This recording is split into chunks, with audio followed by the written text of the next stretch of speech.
आदरणीय सम्माननीय किसान भाइयों, आपसे बात करना चाहती हूँ क्योंकि किसान पिता की बेटी हूँ, खुद खेती करती हूँ। 13.5 किले ज़मीन है मेरी हिसार में, बीड हिसार में, कहते ना 3 किले। उनके कहने से क्या होता है, ना ही मुझे प्रूफ देना ना लेना, ना उनके कहने से कुछ होता, ना उनके कहने से मेरी रोजी रोटी चलती। 3.5 किले में मैंने बाग लगाया हुआ है, फार्मिंग खुद करती हूँ अपने हाथों से, आदमी रखे हुए काम करने के लिए, घोड़ा भी पाला हुआ है उस फार्म पे, बिल्ली भी रखी हुई है, आप लोगों को दिखाती हूँ सरियाम। 3.5 किले मैं खुद करती हूँ, 10 किले मैंने ठेके पे दिए हुए हैं, 10 किले मैंने ठेके पे दिए हुए हैं। हम सबसे पहले आते हैं कॉन्ट्रैक्ट फार्मिंग पे।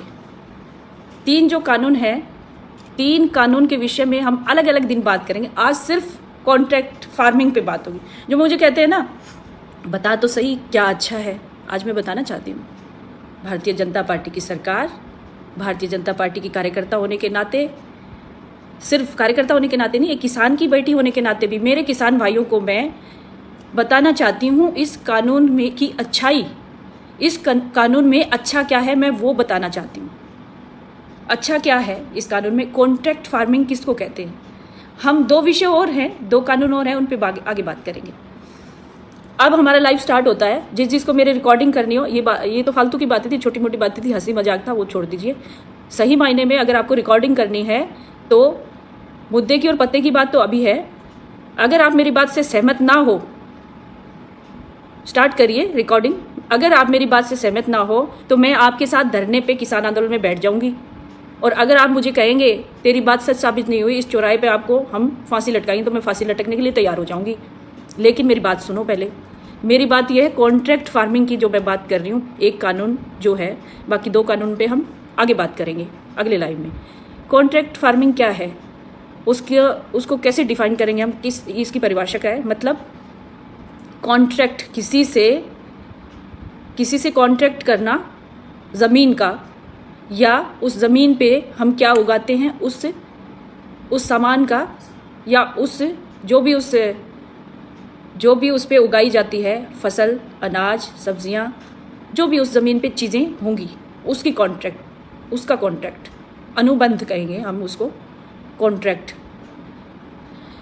तो ये कॉन्ट्रैक्ट फार्मिंग जो है, उससे किसान के फ़ायदे में बताना चाहती हूँ, नुकसान आप लोग मुझे बता देना।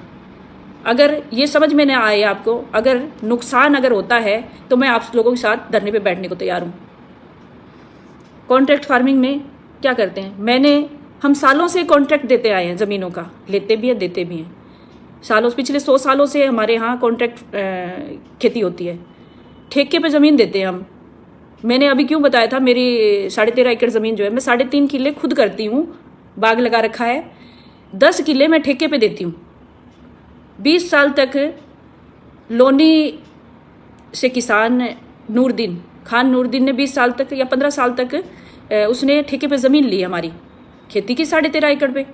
हमें हर साल 6 महीने पहले पैसे देता था, 6 महीने बाद में देता था, आधे पैसे 6 महीने में देता था, फिर पूरी साल का पैसा जो आधा बचता था वो देता था, गन्ना उगाता था सारा। हमें वो फसल से कोई लेना देना नहीं था, हमें हमारे पैसे से लेना देना था। हमारी ज़मीन है, हम पैसा लेते थे उससे, पर किला चाहे 20,000, 40,000, 70, 80,000 जो भी पर किला हमें ठेका मिलता है, वो हम उससे नूरदीन खान से लेते थे। उसके बाद विजेंद्र जाट को हमने ज़मीन दी। अभी सुबे सिंह राड़ के पास हमारी ज़मीन है 10 किले, जो मैंने ज़मीन दी हुई है सुबे सिंह राड़ को ठेके पे। तो मैं सुबे सिंह राड़ से अभी पैसा लेती हूँ। उसने 6 महीना एडवांस मुझे दे दिया। इस बार हमने चेंज किया, हमारा कॉन्ट्रैक्ट जो है चेंज किया हमने, और सुबे सिंह राड़ ने हमें आधा पैसा दे दिया और आधा पैसा वो 6 महीने बाद हमें देगा। साल भर का ठेका होता है। कॉन्ट्रैक्ट फार्मिंग में हम यही करते हैं। जिस तरह से बार बार इल्ज़ाम लगाया जाता है कि मोदी देश को लूट के खा गया, किसानों को लूट के खाएगा, कॉन्ट्रैक्ट फार्मिंग से अंबानी अडानी देश को लूट लेंगे, किसानों की ज़मीन पे कब्जा कर लेंगे। पहली बात तो ये कि वो आपकी ज़मीन का जो कॉन्ट्रैक्ट करेंगे, वो आपकी ज़मीन पे जो चीज़ उगेगी, फसल का कॉन्ट्रैक्ट करेंगे। आपकी ज़मीन को नहीं ले रहे, वो आपकी जो होने वाली जो फसल होगी उसका कॉन्ट्रैक्ट करेंगे, और उसके एवज में आपको पैसा दिया जाएगा, उसमें आपको पैसा दिया जाएगा। जिस तरह से आप ज़मीन ठेके पे देते हैं तब आपको पैसा मिलता है, उसमें ठेके में तो लिखत पढ़त भी नहीं होती। ठेके में लिखत पढ़त होती है क्या? ना, नहीं होती। हम भरोसे पे देते हैं, और मैं बता रही हूँ 20 साल तक नूरदीन खान है मेरे यहाँ ठेके पे ज़मीन लेके खेती करके चला गया, उसने अपना मकान बना लिया है, अब दूसरी ज़मीन ठेके पे लेता है वो। तो कोई लिखत पढ़त नहीं, लेकिन कोई कंपनी आएगी उससे लिखत पढ़त होगी। अगर किसान को समझ में नहीं आ रहा, किसान को लगता है कि ये आदमी मुझे ठीक दाम नहीं दे रहा, या ये आदमी ने जो कंडीशन इसमें हमारे कॉन्ट्रैक्ट में थी उसके मुताबिक कुछ भी नहीं, उसी समय वो अपनी ज़मीन छुड़वा सकता है उससे।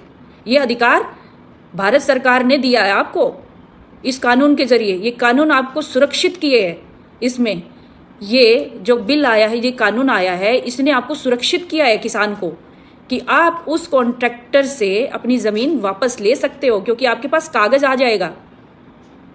और उसमें कॉन्ट्रैक्ट फार्मिंग हो, चाहे इसमें हम एमएसपी की बात करें या भंडारण की, तीनों ही अगर हम तीनों कानूनों पे जाते हैं तो इसमें बहुत सारी चीज़ें हैं।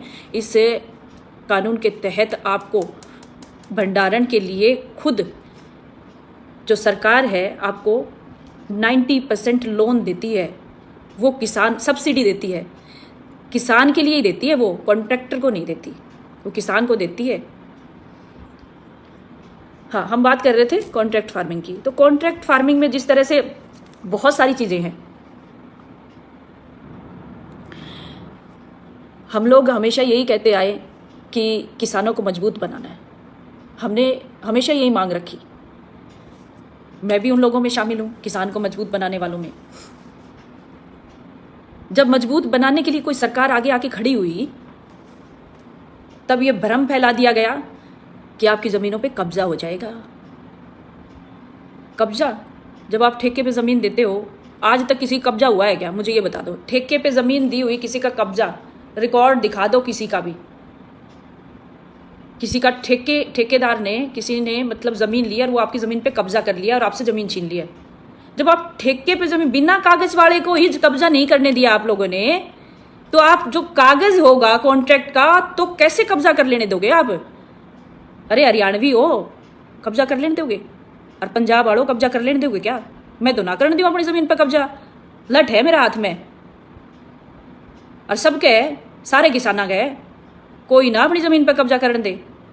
और हरियाणा पंजाब वाले तो फेमस है इस बात में, जे किसी की एक डोली 1 इंच भी इधर उधर हो जा तो कत्ल हो जाते हैं। हमारे यहाँ हो जाते हैं कि नहीं?